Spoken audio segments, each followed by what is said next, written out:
Meus irmãos, esse é um dos testemunhos mais fortes de toda a internet. Testemunho da evangelista Hilda Monteiro. Assista comigo. Me chamo Hilda Monteiro, estou aqui para contar minha história, sou mãe, sou palestrante e sirvo a Ele como evangelista. Eu quero contar tudo o que Ele fez na minha vida. Nasci em um lar evangélico, pai, mãe, crente desde pequenos. Presta atenção. A gente cresceu ouvindo falar desse Deus poderoso, desse Jesus que faz, desse Jesus que surpreende. Desde criança eu fui marcada por várias vezes com um ato profético. Sempre aonde eu ia, sempre aonde eu estava com a minha mãe, que foi líder do ciclo de oração, a dona Noêmia, sempre as pessoas elas iam ao meu encontro e sempre trazia algo de Deus. Então eu cresci sabendo que Deus tinha algo para fazer na minha vida. Presta atenção. E na adolescência com 16 anos de idade, eu já liderava jovens, né? Já regia, já fazia parte também com as senhoras no coral e sempre vivendo aquilo que Deus queria. Mas quando eu tinha 19 anos de idade, eu, por falta de maturidade, raiz, força, porque era tão corrido, a ida, era tão corrido o ensaio que eu esqueci do principal, que era ter raiz. Então o vento veio, a decepção veio, a frustração. E eu fiquei cheia de mágoa, eu fiquei cheia de ressentimento e aquilo cresceu dentro de mim que me afastou da presença de Deus. Eu nunca tinha ido no mundo, eu nunca vivi nada no mundo. Até 19 anos de idade, estava com casamento marcado com um filho de pastor. Estava tudo lindo, até eu deixar entrar dentro do meu coração a mágoa, o rancor. E eu fui para o mundo, onde tudo começou. O diabo, ele já tinha preparado tudo. Eu não tinha ideia do que eu ia viver. Eu não imaginava. Mas eu recordo perfeitamente de uma vez a minha mãe, ela estava em um congresso. Ela estava gestante, naquele tempo era muito complicado. Em 82, 83, a gente não tinha recurso e ela não sabia de fato qual era o sexo da criança que estava na sua barriga. Eu lembro que um profeta, ela contando pra gente, que um profeta veio até ela e falou: olha, dentro do teu ventre tem uma menina e ela vai ser profeta, vai ser ministra, e o meu nome vai ser glorificado na vida dela. O inimigo vai fazer de tudo, mas no final vai ser o meu nome que vai ser glorificado. Caí no mundo com tudo, despreparada. Para você ver o tanto que foi sério, que a gente nunca na vida tinha passado em frente a uma boate ou algo do tipo. Então a minha primeira vez no mundo que eu fui, eu já conhecia a bebida, já conhecia a dança e eu achei interessante aquilo. E eu não queria mais saber de igreja, eu achava chato, não queria mais saber. Minha mãe sempre insistia, sempre ela dizia: Hilda, volta, filha, enquanto há tempo. Não vai, sempre ela batia nessa tecla, mas eu fui me aprofundando. E conheci o pai dos meus filhos em uma boate. Eu não imaginava quem ele era, mas ele já era um grande traficante naquela região. E a gente se envolveu. E daqui a pouco eu já estava envolvida totalmente em tudo que você possa imaginar do crime. Com um ano que eu estava afastada dos caminhos do Senhor, eu já tinha mais de 5 pontos de tráfico ali no Pará. Eu não conseguia mais sair, eu fiquei presa na maconha. Eu comecei com a maconha, o cigarro. Com a bebida eu não largava o uísque. Era 24 horas. Mas de verdade eu sentia um vazio na madrugada. Eu lembro que quando eu estava sozinho, quando o efeito das drogas, elas acabavam, as lágrimas desciam nos meus olhos. Mas eu não tinha força e eu estava já envolvida demais para retroceder. Foi quando a gente estava dominando a metade quase de todo o Pará. Mas minha mãe, ela não desistia. Tive filho, meu primeiro filho, o primogênito, que é o Lucas. Quando eu tive o Lucas, a minha família acolheu ele, pegou ele. Porque essa vida de tráfico, de correria, essa vida de assalto não é fácil. Não tem como construir família aí. É mentira, é roubada isso. A gente não consegue construir nada. A gente só consegue alguma coisa nessa vida se a gente estiver com Jesus Cristo de Nazaré. Preciso dizer para alguém que está ouvindo aqui, jovem, ei menina, não entra nessa vida, saia. O quanto antes é roubada, é fracasso. Logo após, eu ter tido Lucas, eu engravidei da minha filha Giovana. Nesse tempo eu estava tão viciada em pó, que eu tenho poucas lembranças da minha filha pequena. Nesse tempo a gente tinha tudo, tinha casa, tinha gente para fazer tudo dentro da casa, a galera do corre, tinha gente para fazer o que eu quisesse. Mas eu não era feliz, era só um fingimento. É que eu achava que não tinha mais jeito. É que eu achava que a porta tinha se fechado. E eu me aprofundei tanto, que a Giovana, dela tinha 4 anos de idade, ela foi levada para o abrigo. Ela foi carregada. Eu tentava lutar. Eu lembro que por mais de 2 vezes eu tentei entrar lá dentro do abrigo. Várias vezes eu até mentia. Eu mentia muito nessa época. Eu dizia, quer saber, eu quero mudar de vida. Era nada, eu só queria estar perto dela. Porque sempre a maternidade, ela vai gritar forte dentro da gente. Meu terceiro filho, eu tive muito filho, gente. Meu terceiro filho, Marcelo, quando ele veio, eu já estava conhecendo um crack. Porque eu queria saber que droga era aquela que tantas pessoas queriam. Porque era 24 horas alguém batendo naquela janela. Eu falei, quero conhecer esse crack. Porque ele deve ser o bom mesmo. É melhor do que o pó, porque a maconha. Porque todo mundo quer. E os compassos, ele falou pra mim assim, negona, na linguagem deles, se você entrar no crack, já era, hein? Se você entrar no crack, você não vai estar nessa patente. Porque eu já tinha o domínio. Eles me respeitavam como a traficante. Então eu tinha um respeito grande na favela. As pessoas onde eu passava, elas me respeitavam. Elas tinham que atender às minhas ordens. Então tinha um certo temor ali. Então eles me orientaram, o crack ele está vendendo muito. Mas não entra nisso não. Só que eu tinha dentro de mim, dentro da minha mente, a ideia que nada pudesse me dominar. Que eu estava por cima. Que nada poderia me travar. Porque eu era o que eu era. E eu achava fantástico aquilo. As pessoas abrirem. Sabe, para mim passar. Vem chegando ela. Eu achava interessante aquilo. Eu não imaginava que o que Deus tinha para mim era coisas maiores.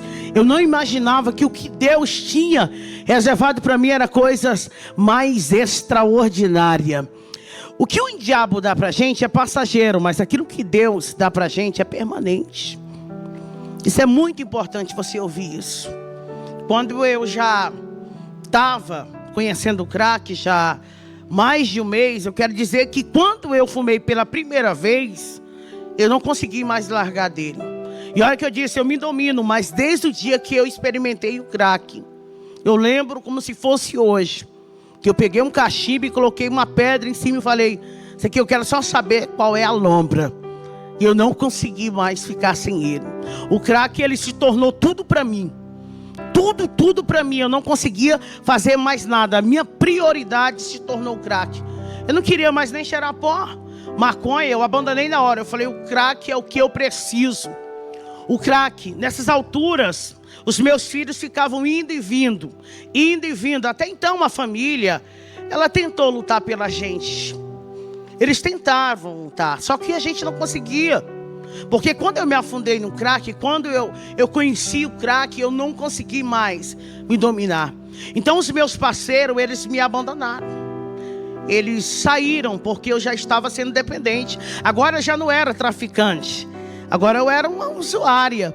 Então tudo aquilo que eu tinha, o nome que eu tinha, foi se acabando. Foi se acabando, porque eu não conseguia fazer outra coisa a não ser ficar com um cachimbo na mão 24 horas, era só dando ordem com cachimbo. Então fui perdendo tudo, anel de ouro, cordão de ouro, moto.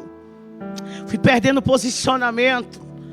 E o muito interessante isso aqui, gente. A catraca, ela roda. Eu lembro que um dia eu estava lá em cima e quando eu dei fé eu estava nas ruas. Camandaraçúbia. Só que não estava já nas ruas. Herebe Acalaçaio. Olhando para um lado e para o outro, tentando me refazer, mas eu não tinha mais ninguém. Detalhe, você não tem amigo no mundo. Você não tem amigo do corre, você só vale o que tem. Quando você não tem mais nada, você não vale mais nada. Então não se iluda com os pássaros que batem no teu ombro. Eles vão bater até você ter para eles. No dia que você não tiver mais nada, todos eles vão virar as costas. Só que a minha mãe, ela nunca virou as costas para mim. Aleluia. Nunca. Todo mundo dizia: ô dona Noemi, por que a senhora não desiste? Por que a senhora não larga ela? Não adianta. Ela já saiu na manchete de novo. Poxa, a Hilda vai aparecer qualquer dia desse aí no jornal, morta. Minha mãe dizia: não, o que Deus tem para fazer na vida da minha filha vai ser feito. Por mais que eu não veja, mas o mundo vai conhecer o Deus, eu não desisto. E ela subia nos morros, nas vielas, e eu lembro que isso era tão poderoso. Eu preciso falar isso, porque tem uma mãe me ouvindo aqui, tem mães que vão me ouvir. Não desista. E ela subia na favela e todo mundo abria o caminho e dizia: vai passando uma crente, deixa ela aí, porque a filha dela está lá no morro, lá em cima. Acredita que ela passava óleo de unção? Ela fazia tantos atos proféticos. E ela batia no meu peito, eu desnorteada, drogada mesmo. E ela batia no meu peito e dizia: Hilda, tem uma promessa de Deus para a tua vida. Eu dizia: mãe, não tem mais nada para mim nessa vida. Eu não tenho mais nada. O que eu tenho é isso aqui. O que restou para mim é isso aqui. Mas sempre ela liberava uma palavra dizendo: filha, Deus vai te resgatar. E um belo dia na Cracolândia, onde eu estava, um terrível dia, meu irmão chegou até a mim e falou assim: vamos no hospital. Eu não imaginava o que estava acontecendo. Ele disse: vamos no hospital, que a mãe está mal. Quando ele falou aquilo, as minhas pernas, elas tremeram, porque a minha base era ela. Porque meu pai não entendeu o que aconteceu, ele não conseguiu compreender. Porque para ele foi doloroso. Ele criou a gente debaixo, sabe, de muita palavra. Com meu pai era sim, sim. Meu pai é um homem direito. Então ele ensinou para a gente comprar e pagar. E agora ele tem uma filha que rouba. Uma filha que tem mais de 27 passagens na delegacia, que saiu no jornal por sequestro várias vezes. Várias vezes teve que sair no jornal: olha o tanto de arma. E os filhos, cadê? Isso para ele não suportou, então ele rejeitou. Então só tinha minha mãe por mim. E quando eu cheguei naquele hospital, ela estava dando seus últimos suspiros. E ela com aparelho nela, em cima dela. E ela dando os últimos suspiros. Eu lembro que ela virou o rostinho para a minha direção. E com a mão assim, para o meu lado, ela fazia assim. E olha que ela já estava há dias. Ela entrou em coma por 3 vezes. Calma na súbia. Mas ela estava me dando um sinal ali daquele dia. Ela fazia assim com a mão. Ela não conseguia falar, mas ela estava fazendo um sinal. E eu lembro que os aparelhos foram apitando. E os médicos vieram para cima e tentaram fazer. Ela teve parada cardíaca e se foi. E eu perdi a minha ajudadora. E eu perdi a única pessoa que tinha coragem de enfrentar o mundo inteiro. Porque quando alguém dizia não tem jeito, ela dizia tem jeito. Porque o meu Deus, ele é poderoso. Tem jeito para Hilda. Meus sonhos se acabaram ali. E eu queria um abraço, mas eu não tinha. Eu escutava dentro daquela sala ela se foi por culpa sua, de tanto desgosto. Eu queria alguém para abraçar, mas eu não tinha. Não tinha força. O pior foi o velório, porque eu não tive acesso. Eu tive que ficar longe, porque os meus irmãos não compreenderam. Eles não entenderam o que aconteceu. E eu gritava lá no portão, eu gritava, deixa eu ver ela. E eu pensei, o que eu tenho agora? Meus filhos não estão comigo. Meus filhos vivem na casa de um e de outro, em abrigo. A galera que eu tinha me abandonou. E a única pessoa que eu tinha que me amava, que eu sabia que me amava, era minha mãe. E agora ela está sendo enterrada. Eu falei, eu vou ser pior do que eu fui. Agora que eu vou fazer muito mais. Eu vou fazer o dobro de tudo de errado que eu fiz até hoje. Eu fiquei com mais ódio de todo mundo. Eu comecei a tramar coisas a respeito da minha família.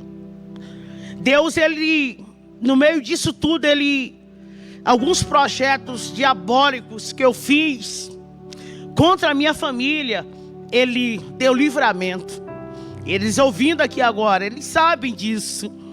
Que por várias vezes eu tramei a morte de pessoas ali, porque eu queria me vingar, porque ninguém deixou ver minha mãe. Eu queria fazer de tudo para eles sofrerem. Eu queria fazer eles sofrerem.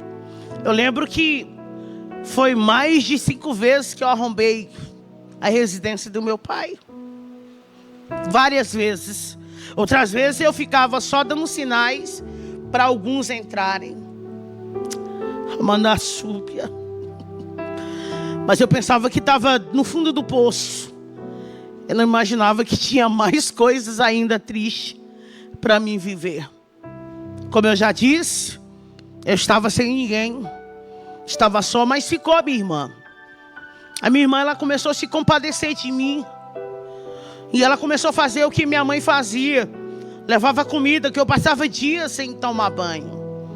Eu estava num estado de rua aqui agora. Eu estava muito dependente do crack. Amor, eu sentia vontade de ver meus filhos, mas eu não tinha força. Eu sentia vontade de um dia reconstruir tudo, mas eu não tinha força. E eu só pensava nela. Mas eu lembro que ela tentou refazer tudo que minha mãe tinha feito. Mas o pior também aconteceu. Parecia que tudo de ruim estava acontecendo na minha vida. Aquela vida maravilhosa que eu tinha se acabado. A ilusão. Cadê aquela vida que eu tinha? Aquela cama fofa, que agora já estava dormindo na rua. Cadê, gente? Cadê os carros? Cadê os passa? Não tinha mais ninguém, só tinha ela. Mas ela também morreu. Ela também se foi. O que é essa agora? O que fazer agora? Eu pensei que estava pior. Eu descobri que eu estava grávida. Não vi a criança crescer. Não vi a criança se mexer. Não vi nada disso. Um dia, eu comprei 10 gramas de crack e falei, hoje eu vou fumar tudo isso e depois vou tirar minha vida. Eu quero pelo menos ter uma overdose. Eu injetava na veia.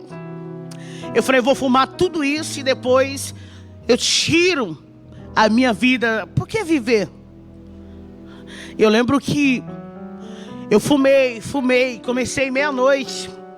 E quando o dia estava amanhecendo, o dia quase amanhecendo, na Cracolhando, um monte de gente correndo para um lado e para o outro, eu comecei a sentir contrações. Eu não sabia o que era aquilo. Eu estava grávida da Vitória. E eu não sabia, 9 meses. Eu vim descobrir que eu estava grávida no dia que eu tive ela. No meio do nada. Só tinha moradores de ruas. Quando eu senti aquelas dores. E ela nasceu pequenininha. 2 quilos. No meio do lixo. Camaraçu. Ela nasceu envolvida naquilo, eu não tive força nem para pegar ela, eu não tive reação. Alguém correu e veio, pô, a negona está tendo filho. Começou a gritar e o povo começou a aglomerar ali e eu não consegui nem me mexer, fazer nada. Eu lembro que alguém cortou o umbigo ali e pegou aquele pacotinho, aquele bebê e arrancou assim, ela estava dentro daquela bolsa e tirou. E alguém falou, é a menina. Eu falei, ela tem que ser chamada Vitória, porque ela é uma vencedora. A Vitória, ela foi doada. Eu dei a minha filha. Eu não sabia o que eu estava fazendo ali. Eu não tinha condição de criar filho. Eu não tinha estabilidade nem força, recurso, nada. Eu dei ela para alguém. Mas não é o pior. Ainda não é o pior ainda estava por vir. E ela sumiu e eu lembro que eles chegaram até mim. Alguém chegou até mim e falou assim, nossa, você precisa ir no médico. Que você precisa ir. E quando eu cheguei lá, eu descobri que tudo dela estava ainda dentro de mim. Eu lembro que eu gritava dentro daquele hospital, porque não pegava anestesia, nada dentro de mim. Porque tudo estava aqui dentro. As placentas, tudo. E eu vi o desamor ali. Porque alguém disse, não, é moradora de rua. E eu disse, está doendo tudo aqui. E eles diziam, é moradora de rua. Mas Deus escolheu todos nós. Para cada um, Deus tem um projeto e uma promessa. Para cada um, Deus tem um projeto e uma promessa. Não importa o estado que você está. Eu não sei em que estado que você está passando. Mas é uma promessa de Deus para você viver. Glória a Deus. Há uma saída para você. Tem jeito. Tem jeito. Quando eu voltei dali, eu fui convidada para fazer um assalto. E eles disseram para mim, Negônio, eu quero te dar uma chance, viu? Nós queremos te ajudar de novo, sabe? Você vai ficar observando agora. Você vai ser aquela que vai estar olhando. Nós vamos meter o bicho ali e você vai ficar observando tudo. Se sair tudo bem, nós vamos lutar com você e vamos tentar te trazer para a galera. Nós era 9, eu era a única mulher. Eu falei, não, eu só quero uma chance para me provar que eu estou bem. É porque eu estou mal. Isso, eu estava com 45 quilos na época, quando eu estava no estado de rua. Meus filhos, como eu disse, estavam rodando. Meu pai não suportou, ele mudou do lugar onde ele viveu a vida inteira. Ele mudou de cidade, vendeu tudo. Já tinha perdido a sua esposa, tinha perdido a sua filha e muitas outras coisas aconteceram. E ele mudou e disse, fala para ela, se um dia ela aparecer aqui, que eu não tenho filha ladrona. Você entende? Zero expectativa. Você entende que não tinha jeito pela sociedade. Eles todos me desprezaram.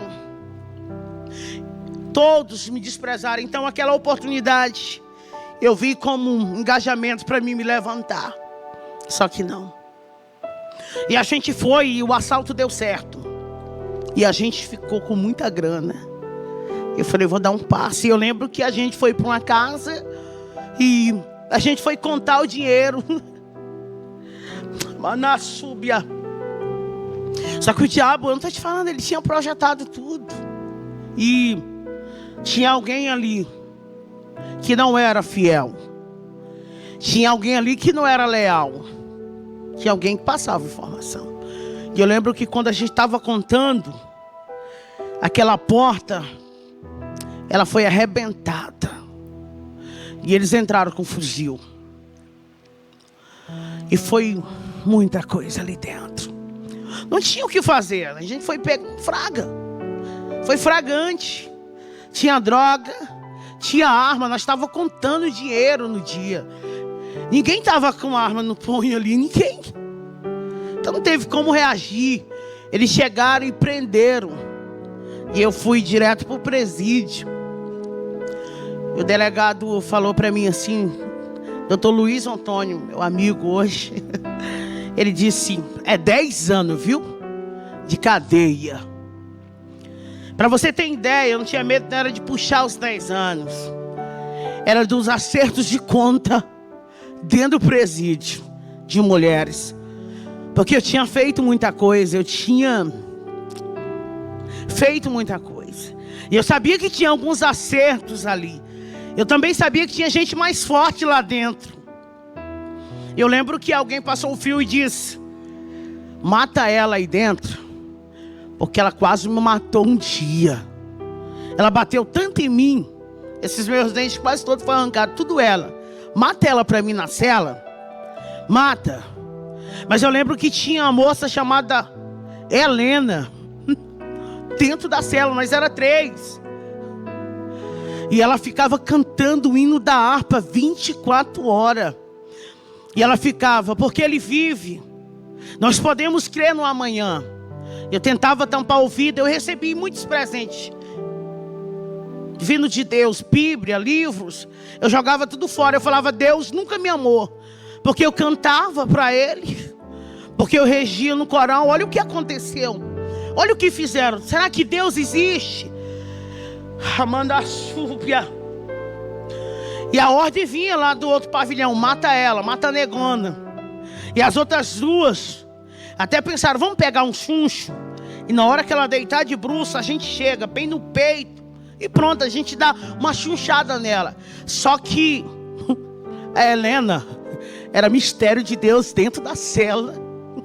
Porque quando a notícia chegou, ela disse: ela não, Deus tem algo para fazer na vida dessa negona aqui, ó.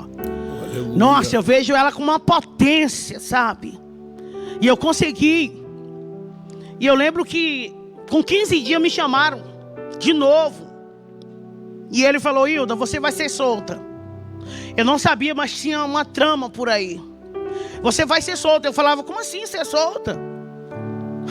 Não paguei nada, não fui questionado em nada, nem nada, gente. Nem meu advogado, nada. Que pega as calças da gente, aquele que tem lá. Ele disse: não, você vai ser solta. Você vai ser solta. E eu lembro que eles me levaram para um lugar. E lá tinha uma casinha preparada, sabe? E eu lembro que eles fizeram eu, aleluia, beber muita água de esgoto ali naquele dia.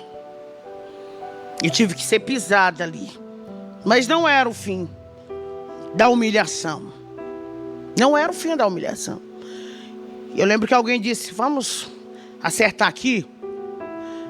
Sempre tinha alguém que vinha com uma resposta de Deus. Eu lembro que o fuzil estava aqui, ó, aqui. E eu fechei os olhos para sentir o estralaço. E alguém disse: faz isso não, deixa que com eles se viram.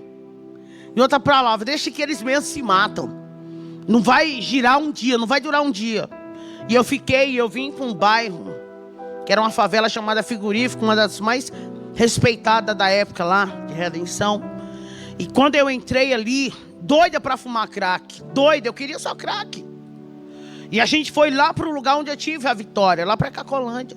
E quando eu cheguei, minha cabeça estava valendo já. Minha cabeça já estava valendo, porque até então ninguém sabia quem tinha sido aquele informante. E o informante tinha uma parceria. Ele falou: vamos jogar a culpa nela, porque aí eu saio de boa. Então você sabe como é que é lá. Você sabe como é que é o X9. Então minha cabeça estava rodando e eu sem saber de nada. Sem saber de fato quem era. E alguém falou: negona, foge daqui, porque tua cabeça está valendo pedra. Está valendo 3.000 e muitas pedrinhas. Foge daqui. Só que quando ela disse isso, alguém disse: Hilda, negona, vem cá, chegou uma da boa, vem fumar com a gente. E ali estava o esquema para minha execução naquele dia. E eu fui, meu coração bateu, adrenalina, eu queria fumar. E eu lembro que eu sentei de um lado de uma garota e do lado de outra. E o cara que estava já com o esquema da execução ficou em pé, porque ele tinha que dar sinal para os caras virem na hora, que eles estavam de moto do outro lado. E ele falou para mim: fuma tua última pedra aí, negona. Eu senti a morte ali, mas eu não estava nem aí mesmo. Não tinha mais nada. E eu senti ela tão perto de mim. Senti algo frio, tenebroso, mas eu senti também algo diferente ali. E quando eu puxei, liguei o isqueiro e puxei para fumar aquela pedra, ele fez assim. E aqueles caras vieram. E aí chegaram bem na frente e um disse na cabeça. Atira na cabeça. E eu lembro que eles estouraram 12 disparos.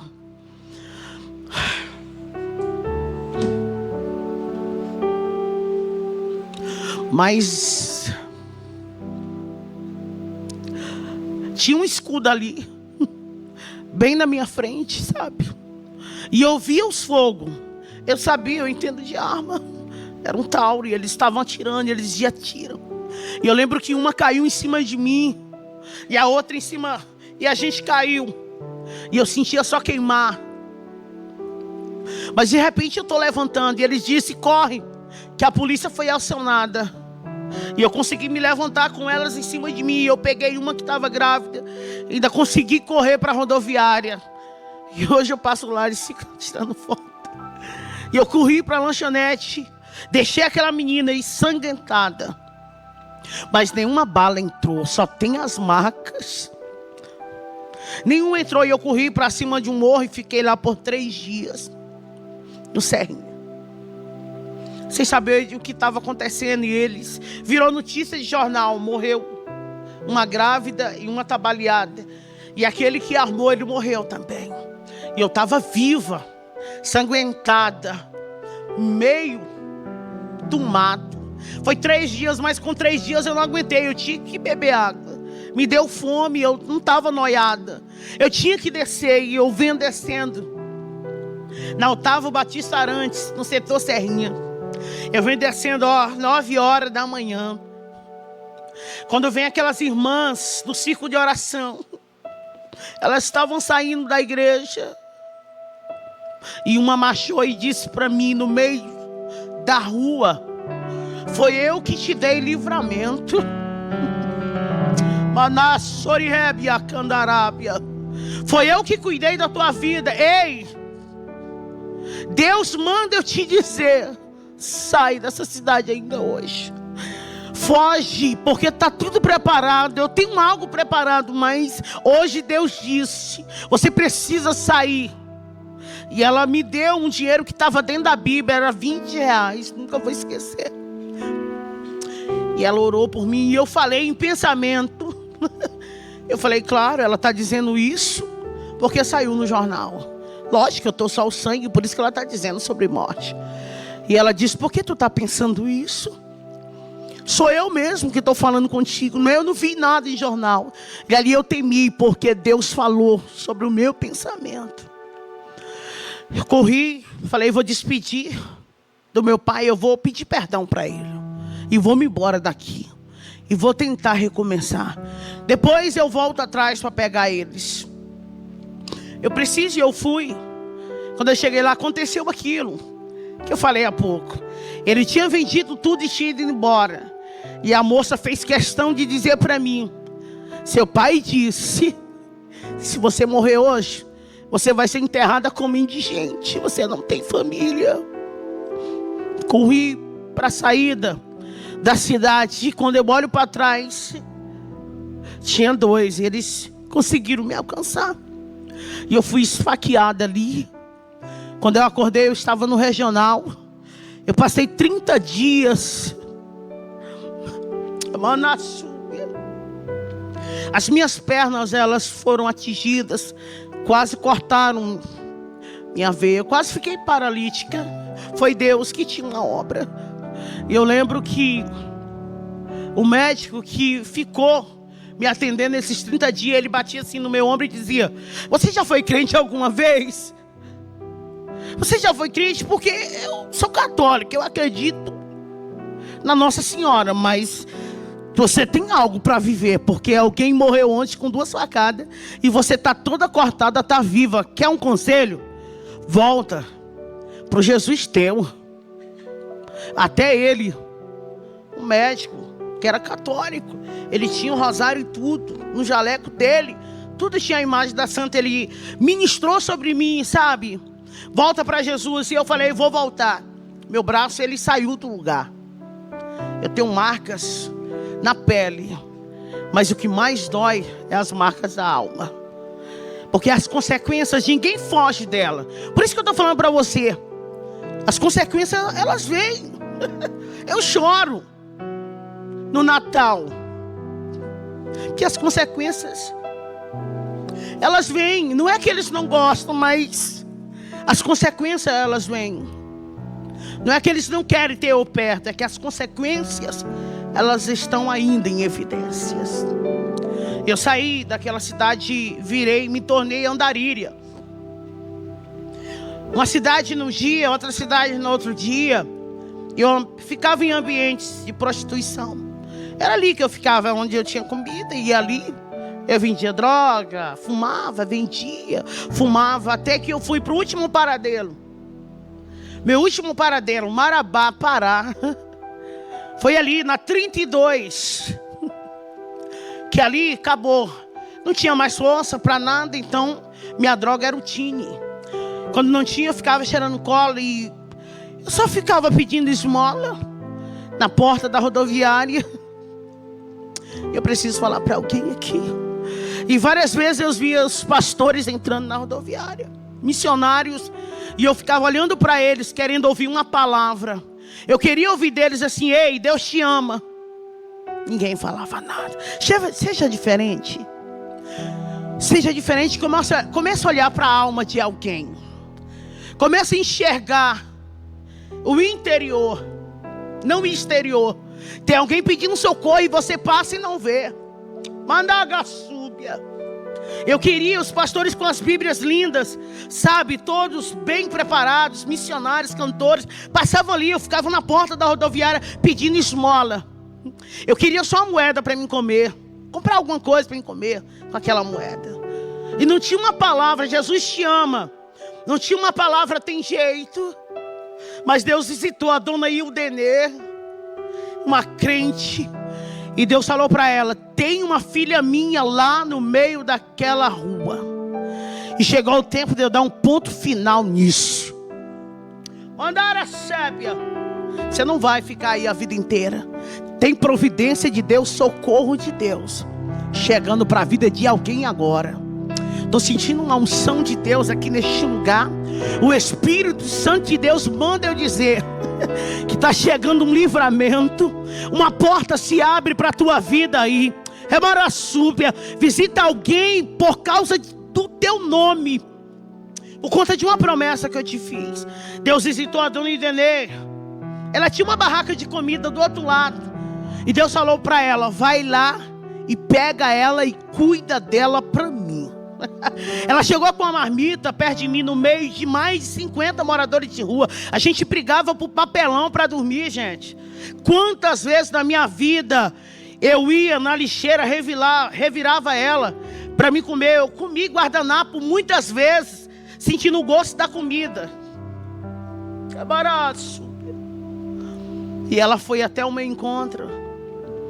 E ela disse: senta aqui. Estou vendo a cena aqui. É como se eu estou vivendo tudo, sabe? E ela falava assim: conta a tua história. Eu falei: a minha história não existe. Sou um morador de rua. É isso que a senhora está vendo. E ela: não, conta a tua história de verdade. Conta a tua história, porque Deus me disse que você tem uma história. Conta ela para mim. Eu falei: não, só quero comer. E ela olhou para mim e disse: qual é o seu nome? Eu disse: é Hilda. Ela disse: Hilda, a partir de hoje, na rua você não fica. Ela disse: Hilda, a partir de hoje você vai ter uma cama para dormir. Eu vou te ajudar. Eu falei: não, mas eu sou usuária de droga. Eu sou ladrona. Eu falei mesmo. E ela disse: não importa. Por você eu vou pagar o preço, porque Deus mandou fazer isso. Mandagaçúbia. Relabracalacébia. E talvez você fique se perguntando por que você ora tanto por alguém, né? Que está aí. É isso. E ela me levou para a casa dela. Quando eu cheguei na casa dela, o marido dela levou um susto. Os filhos músicos, crente, pastor de igreja, outro presbítero. E eles levou um susto porque é estádio de rua. Aquele cabelo que nunca foi penteado na vida. Chiclete, tudo que você pudesse pensar colado. Seca, só o lixo. Eu na porta magra, acabada, destruída, descalço. Aleluia. E ele disse: você enlouqueceu, e o nenê? Que isso? Ela disse: não, foi Jesus. Eu lembro que eles foram rapidinho para a cozinha e alguém disse assim: mãe, ela vai matar a gente quando a gente estiver dormindo. Ela parece um bicho, mãe. E ela disse: não, filho. Não vai acontecer nada disso não, porque o Deus que mandou fazer isso, Ele se responsabiliza. Deus vai te dar recurso pelaquilo que Ele confiou a você. Ela começou a lutar comigo. E eu ia para a igreja e eu caía possessa. E eu manifestava. Foi 1 ano ela me levando para a igreja, 1 ano. E eu dizia: por que você não desiste? Ela dizia para mim: Ilna, quem desiste não vive as coisas grandes de Deus. Você tem um sonho? Não desista, porque só aquele que persiste vai viver o que mais ninguém viveu. Ela não desistia de mim e eu ia para a rua mesmo assim. Ela começou a pagar curso para mim. Ela falou: olha, eu vou te transformar em uma cozinheira maravilhosa, uma profissional. Nossa, você vai ser líder de cozinha aí, garota. Você vai ter uma profissão. Que os meus sonhos tinham se acabado lá com 19 anos. Meu sonho de ser médica que eu tinha lá, com 19 anos eu entreguei ele. Eu comecei a fazer cursos e cursos e cursos. Daqui a pouco não é que eu estava profissional mesmo. E não é que eu me tornei chefe mesmo de cozinha, gente. Eu comecei a liderar pessoas. E eu já estava criando fórmulas, já estava com aparência melhorada. Isso já tinha mais de 2 anos. Sem notícia nenhuma dos meus filhos, nada. Sem saber onde eles estavam, meu pai, nada. Eu estava me erguendo. Mas o crack, eu não conseguia largar o crack. Eu não conseguia. Eu tinha um salário bom ali. Só que quando eu pegava o meu pagamento, eu dava uma parte para ela e a outra eu ia me drogar. E eu chorava muito depois que eu ficava drogada. Eu chorava porque Deus me dá tanta chance e eu jogo todas. Todas as chances que Ele me dá, eu jogo fora. E um dia eu fui em um traficante. E ele falou para mim assim: por que você não larga essa vida? Por que você não larga essa vida? Eu vou te dizer uma coisa. Aqui no meu ponto, eu não te vendo mais nenhuma pedra de crack. Porque você tem algo diferente. Por que você não larga essa vida? Até ele falou assim: você tem um jeito diferente. Aqui você não compra. Aqui nessa folha eu vou falar para todo mundo: você não vai mais comprar. Sai dessa vida. Eu fui em outro. Para resumir tudo aqui. E ele me vendeu. E eu saí e ele falou para mim algo assim: ó, hoje é sexta-feira. E você sabe que está matando muitas mulheres aqui. Foi um alerta ali. Você sabe que aqui está amanhecendo todo dia 6, 7. Não vai pela rua tal não. Para não ficar. Eu estou te dando esse conselho. Só que aquilo foi algo tão tentador por conta da adrenalina que o crack faz a gente sentir. Que eu falei: nossa, essa rua, o que tem lá? Eu fiquei pensando, e o diabo, ele estava ali. E ele falou: boba, vai por ela mesmo, que é bem perto. Você não está doida para fumar? Então corta um atalho. Porque se você for por aquele caminho, você vai demorar a chegar. E eu sei que você quer fumar, então vai por esse. Eu não sabia, mas ali era um ponto de desova humana. Ali eram os acertos de conta ali, naquela rua. Tinha uma ponte, uma rua negra.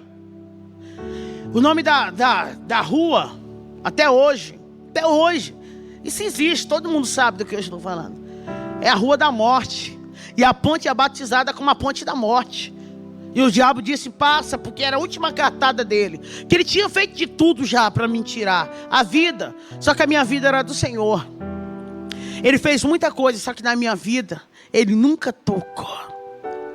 E quando eu vou passando na ponte, louca para fumar descalço, porque eu já estava vivendo as loucuras da reação do crack. Eu quase perdi esse meu dedo aqui, porque eu ficava fazendo assim no asfalto. Eu puxava o cabelo, eu via pessoas que não existiam. Ninguém sequer tinha coragem de fumar uma pedra comigo. Porque logo que eu fumava, eu ficava agressiva. e atacava todo mundo. Eu lembro que eu batia, eu corria, eu tirava salto no meio da pista. Eu puxei os meus cabelos todos aqui. Isso aqui já é um trabalhar de Deus. Isso tudo que você está vendo aqui é Deus sendo glorificado em uma história de alguém que era improvável, mas venceu por conta de uma promessa. E no meio daquela ponte tinha alguém terminando de desovar um corpo. Eu lembro que o isqueiro dele foi aceso e ele estava com uma arma desse tamanho, uma arma branca, um facão, e aquele corpo estava todo já cortado. Estava tendo uma execução. E eu lembro que eu parei no meio daquela ponte da 28, em Marabá. Eu dobrei meus joelhos porque eu estava pisando nos órgãos dela ali no meio da ponte. Estava fazendo barulho, o sangue pingava na água e fazia tchá. Quando eu olhei, que ele riscou o isqueiro de novo, só estava daqui para cima. Ele tinha cortejado a menina. Saiu no jornal isso tudo. Isso aqui saiu no jornal. Isso aqui não tem como esconder isso aí. O mundo viu. O Pará viu. Foi um acerto de conta. Porque alguém namorou alguém que não podia. Cuidado, filha. Ouça sua mãe e o seu pai. Ouça os seus líderes. Não, amigos que te arrancam da presença de Deus não são amigos. Porque amigos, eles te aproximam de Deus, não tiram você de perto dele. É verdade. E eu dobrei meu joelho ali e eu comecei a chorar. Aí eu lembrei dos hinos que minha mãe cantava. Eu lembrei da gente caminhando num trieirinho na roça, Manassúbia, indo para uma igrejinha de palha, adorar o Senhor e aprender na escola dominical. Eu comecei a lembrar dos meus filhos. Eu falei, poxa, eu dei uma filha, nem expectativa um dia de ver, de falar para ela assim, pô, sua mãe fez isso, sem consciência. E o Lucas, que tanto sofreu por mim, meu filho mais velho, porque ele tinha que aguentar dos coleguinhas que a mãe ela era a dona. Aí ele tinha que ouvir dos coleguinhas, ih, filho de peixe, peixinho é, cuidado com ele. E eu lembrei do meu filho, como eu não vou poder abraçar ele e dizer, filho, perdoa a mãe. Como que eu vou olhar para Giovana? Eu queria ter essa oportunidade. Foi um filme ali no meio daquela ponte. Eu lembrei daquela profeta de manhã. Eu lembrei daquele médico. Eu lembrei de tudo. Mas não tinha mais jeito. Estava eu e um corpo e alguém matando. Tinha terminado, perdão, de matar alguém. Não tinha para onde eu sair. Não tinha luz. Não tinha pessoas. Não tinha casa ali perto. E eu falei para Jesus no meio da ponte. Eu sei que o Senhor me deu a oportunidade. Eu queria tanto ali ter abraçado meu pai e falar, pai, perdoa pela vergonha que eu fiz o Senhor passar. Perdoa pelas vezes que eu lhe roubei. Eu queria abraçar e falar para os meus irmãos, eu amo vocês. Eu queria ter feito, mas ali não tinha mais jeito para mim. Eu achava que acabou. Era a última chance. Acabou. Eu lembro que eu aqui com as 3 pedrinhas de caque na mão, eu falei, Deus, me dá uma chance, que eu não vou te desonrar. Aí eu falava, eu dizia, eu sei que você não vai me dar mais, porque tu me deu milhares. Eu fui esfaqueado, eu fui atirado, eu fui baleado, e eu vivi e eu não olhei para ti. Eu abaixei a cabeça e senti uma presença diferente. E eu falei a ele, ele vai só arrancar minha cabeça. E eu ainda fiz assim, eu lembro, eu fiz assim. E respirei e falei, Deus, me perdoa. Não deixa eu ir para o inferno. Eu vou morrer aqui. Mas pega a minha alma em memória de tudo que a minha mãe fez. E eu lembro que uma mão bateu no meu ombro. E eu falei a ele, o assassino. Só que não era. Aquela mão não era daquele homem. Aquela mão era de Cristo. Aquela mão era do Todo-Poderoso. Maracandaraçúbia. E uma voz veio e disse, Hilda, te levanta. Eu fui me levantando. E a voz disse: vira para a direita agora. Aí ele falou comigo: sou eu que te visito aqui. Eu vim para dizer para ti que eu vou mudar tua história hoje. Hilda Monteiro. Ele falou meu nome, Hilda Monteiro. Eu vou devolver tudo que o diabo roubou. Baracalabaçúbia. Ele disse: eu vou devolver teus filhos. Eu vou devolver a dignidade. Eu vou devolver tudo. Vai ser tudo diferente. E eu fui me arrepiando e eu andando. E aquela voz falando.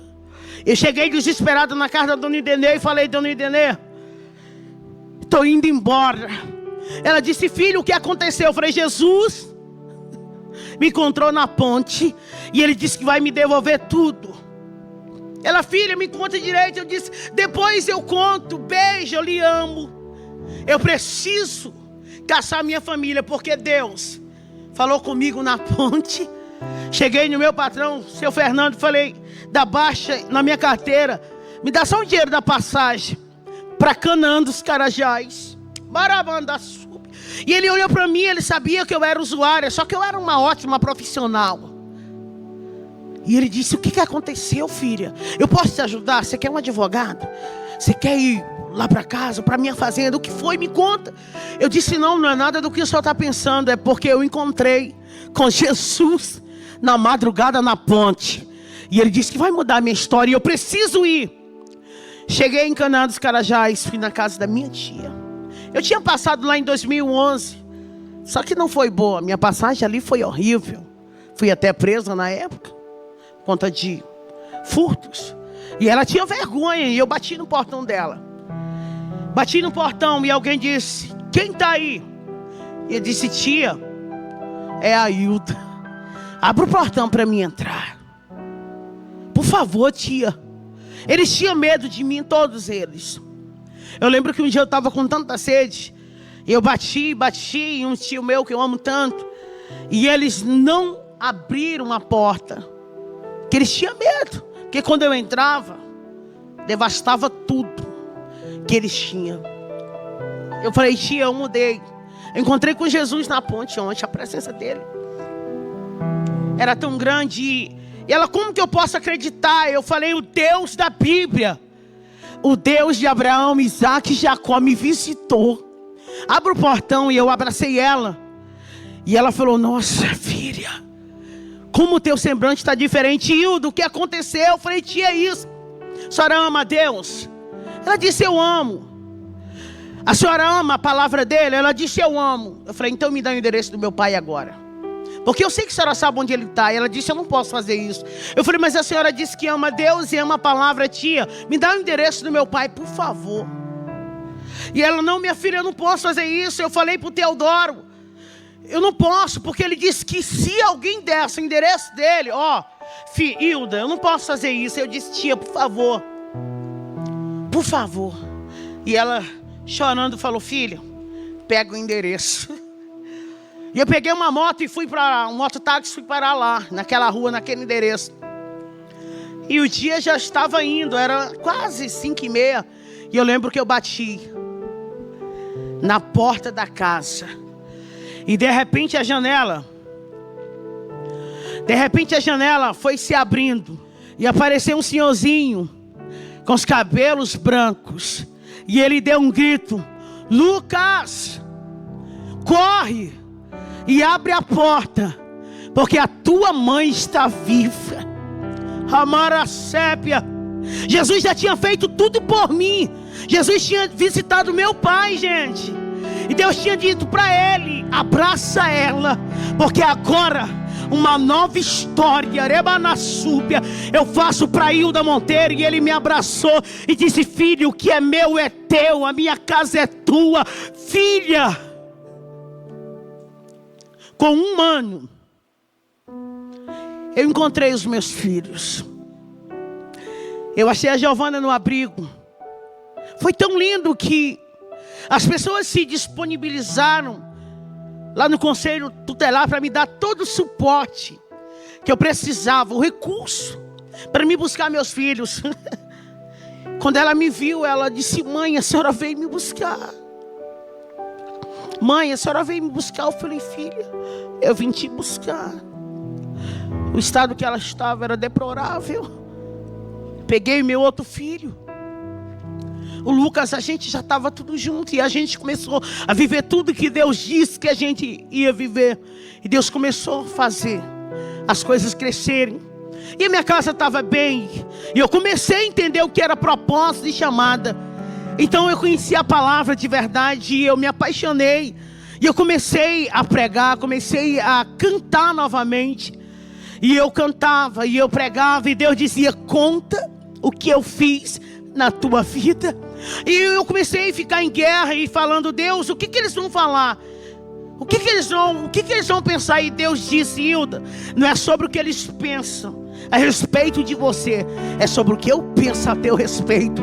Abra a tua boca e fala tudo que eu fiz, porque o meu nome vai ser glorificado no Brasil inteiro, porque o meu nome vai ser glorificado nas nações, porque o Deus do impossível, Deus que pega o pecador, que ergue do pó, do monturo necessitado, e faz ele se assentar com príncipes, é o Deus que está falando contigo. Bem, estava fluindo tudo. Só que eu queria encontrar a minha filha. Aqui eu dei ela. Estava tudo lindo, eu com os meus filhos. E eu comecei a me dedicar, fazer tudo. Era uma cobrança dentro de mim. Eu dizia: eu tenho que fazer tudo por eles, porque eles sofreram tanto. Hoje eu quero dizer para vocês que meu pai mora comigo tem 7 anos. É meu amigo, meu companheiro. Aleluia. Meus filhos são os meus intercessores. Hoje eu falei: Deus, eu quero encontrar com a minha filha, porque eu quero saber que jeito é o rostinho dela. Eu queria saber que jeito era ela. Eu vi ela só dentro de um saquinho bem pequenininho na mão de alguém. E um belo dia eu fui cantar em um congresso. Eu estava cantando: Deus mudou a minha história, Deus, que é o meu hino da minha história. E de repente tinha alguém sentado lá naquela arquibancada, que era num ginásio. E alguém disse: nossa, ela parece com alguém, sabe? Eu estava na cidade onde eu vivi, e o pior, que eu fui cantar lá, porque Deus, quando decide honrar você, Ele honra onde você foi mais humilhado. E aquela família veio até a mim e disse: nossa, vamos convidar essa cantora para cantar no nosso congresso? Nossa, a voz dela, eu quero ela lá. Aí aquela menininha veio com eles. Eu não sabia, mas era a família da Vitória. Era minha filha ali. E ela falou: como é que eu faço para te levar data tal, dia tal, para cantar no congresso? A senhora prega também? Eu falei: prego. Aí quando ela estava falando comigo, eu olhei para ela. Aí os meus olhos começaram a encher de água. E alguém disse: mãe, ela parece demais com aquela moradora de rua, Maraçuga. Mas ela não é daqui. Aí eu falei: mas eu morei 30 anos aqui. E um dia eu dei minha filha aqui. Aí eu comecei a contar tudo. E daqui a pouco a gente estava todos abraçados. Quer que eu te diga uma coisa? Deus, Ele faz o sobrenatural. Aquilo que não existia, criar existência pelo poder da palavra dEle. E eu encontrei com a minha filha hoje. Ela manda aqueles áudios para mim, sabe? E fala: mãe, eu te amo. Aí ela fica dizendo para todo mundo: eu tenho uma mãe cantora. Deus está trabalhando. Ela ainda não está comigo, mas ela está com uma família tão linda. Amo. Resumindo aqui minha história. Hoje eu viajo contando meu testemunho. Hoje aonde eu vou, eu falo o quanto Deus é extraordinário. Hoje eu sou essa mulher aqui. Hoje eu dou palestra para mulheres. Hoje eu sou escritora. Eu tenho o meu livro. Hoje eu resido em Goiânia. Hoje eu tenho minha casa. Hoje eu tenho o meu lar. Hoje eu vivo as promessas de Deus. Porque se o pai tivesse olhado para o filho que saiu da casa com tudo, pelo um olhar humano, ele não tinha deixado o filho entrar. Mas o filho veio sem nada. Destruiu tudo que ele tinha. Perdeu-se.